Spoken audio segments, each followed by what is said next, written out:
प्रभु यीशु मसीह के महान और उत्तम नाम में आप सभी को बड़ी आशीष मिले।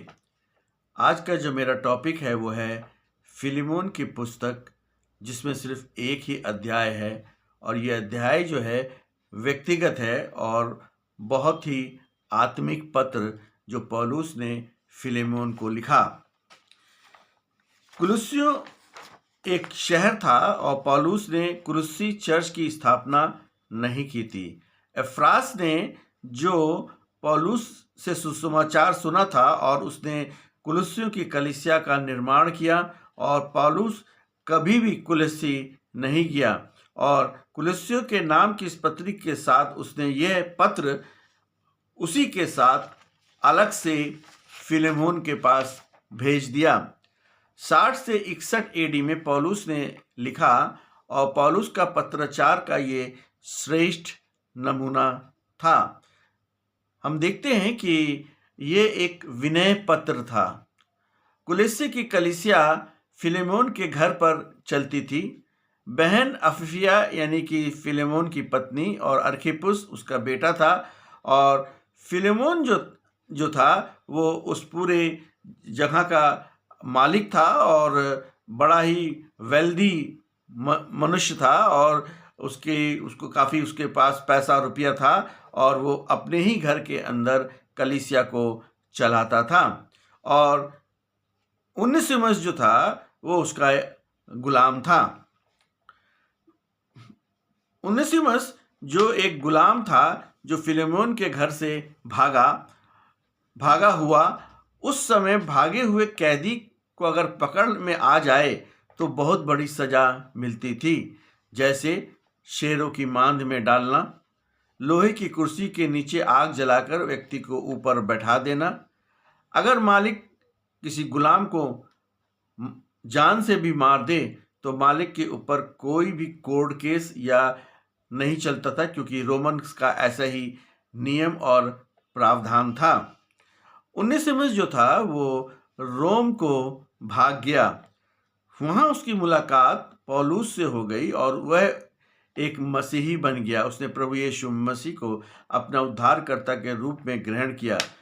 1 और उसके 10 पद में लिखा हुआ है कि मैं तुमसे अपने बच्चे उनेसिमुस के लिए आग्रह करता हूँ, जिसे मैंने अपनी कारावास में जन्म दिया है। बहुत ही सचित्र टाइप से ये लिख रहा है, जैसे लिखने में आप पढ़ेंगे तो आपको लगेगा जैसे आपके सामने ही ये सब कुछ हो रहा है।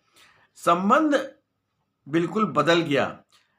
मैंने 1:12 में लिखा हुआ है, मैंने उसी को अर्थात जो मेरे हृदय का टुकड़ा था स्वयं तुम्हारे पास भेज दिया। मतभेद जो भी है उनका आपस का, उसको भुला दें, प्रेम करें, क्षमा करें। अब वो आपका गुलाम नहीं बल्कि वो आपका भाई है।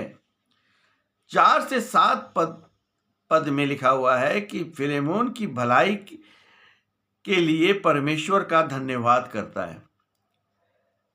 आज आप देखिए कि पौलुस ने जो इस पत्र को लिखा, आज भी जब हम लोग बहुत क्या कहते हैं हमारी कोई तारीफ करता है तो हम भी बहुत खुश हो जाते हैं। तो उसने एक तरह से फिलेमोन को खुश करने के लिए ये बात लिखी, उसकी प्रशंसा वो कर रहा है। और ख़ास तौर पे आज भी लोग जब प्रशंसा करते हैं कोई किसी की तो बड़ा फूल जाता है। मगर मैं आपको बताना चाहता हूँ, यदि आपकी कोई प्रशंसा करे तो आप जो हैं सिर्फ प्रभु यीशु मसीह का धन्यवाद करें कि मेरी प्रशंसा हो रही है। उसके पौलुस फिलेमोन और कलीसिया के लिए लगातार प्रार्थना करता है।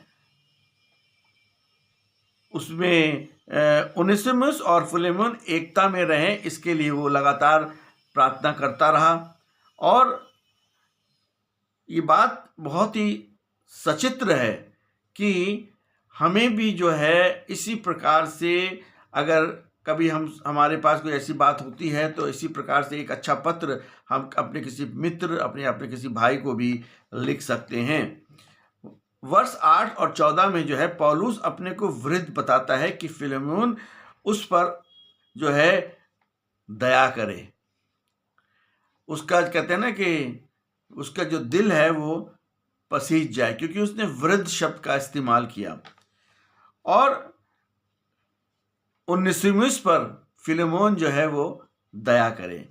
उनेसिमुस का जो परिवर्तन हुआ उसका मतलब ये है कि उसका जो हृदय का जो परिवर्तन हुआ उसके जरिए से वो फिलेमोन का भी हृदय बदलना चाहता था, ताकि वो उनेसिमुस को गुलाम नहीं बल्कि भाई के रूप में ग्रहण कर ले।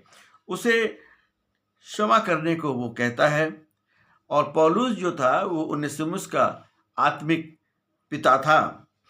उसे विश्वास और भरोसा था कि अब वह सेवा में समर्पित है। हालांकि पौलुस उनेसिमुस को अपने पास रखना चाहता था, पर ये खरापन दर्शाता है कि पौलुस एक खरा व्यक्ति था और उसने फिलेमोन से कोई लड़ाई नहीं की और फिलेमोन के निर्णय का सम्मान स्वेच्छा के साथ वो करता है और दूसरे की भावनाओं और निर्णय को लेने में वो उसकी सहायता करता है।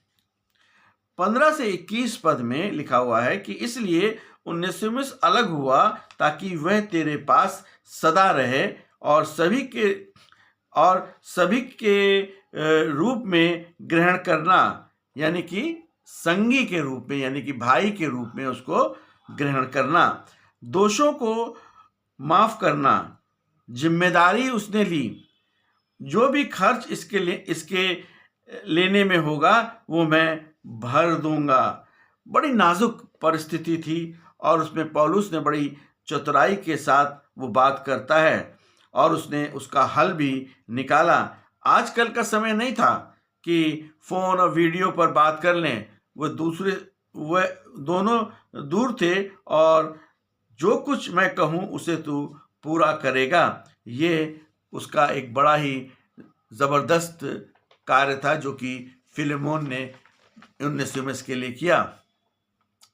22 से 25 पद में कहता है कि तू मेरे लिए आवास का प्रबंध कर कि मैं तेरे पास आ सकूं।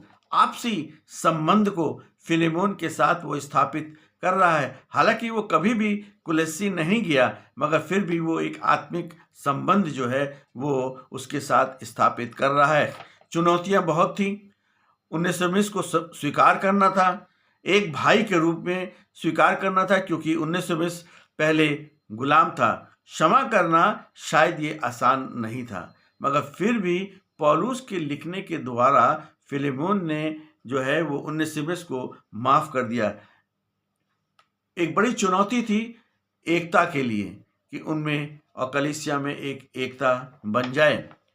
दोनों के लिए आत्मिक विकास का एक बड़ा अवसर था, यानी कि फिलेमोन और उनेसिमुस के लिए जो क्षमा हुई, क्योंकि यीशु मसीह ने फिलेमोन और उसके परिवार के सब पापों को क्षमा किया था और वह स्वयं एक पास्टर था। और यीशु मसीह के महान अनुग्रह, कृपा और करुणा को देखते हुए उसने उनेसिमुस को क्षमा कर दिया। यीशु मसीह के प्रेम और आज्ञा को दर्शाता है कि यीशु मसीह की महानता को भी दर्शाता है कि प्रभु यीशु मसीह महान परमेश्वर है, जीवित परमेश्वर है। और उसने जो है, जैसे उसने फिलेमोन के सारे पापों को क्षमा किया, वैसे उसने उनेसिमुस के भी सारे पापों को क्षमा किया। और इसीलिए प्रभु यीशु मसीह पर विश्वास करें, अपने पापों की क्षमा मांगें, अपने पापों का पश्चाताप करें और प्रभु यीशु मसीह को उद्धारकर्ता के रूप में ग्रहण करें। इसी के साथ प्रभु यीशु मसीह आप सभी को बड़ी आशीष दे। आमीन।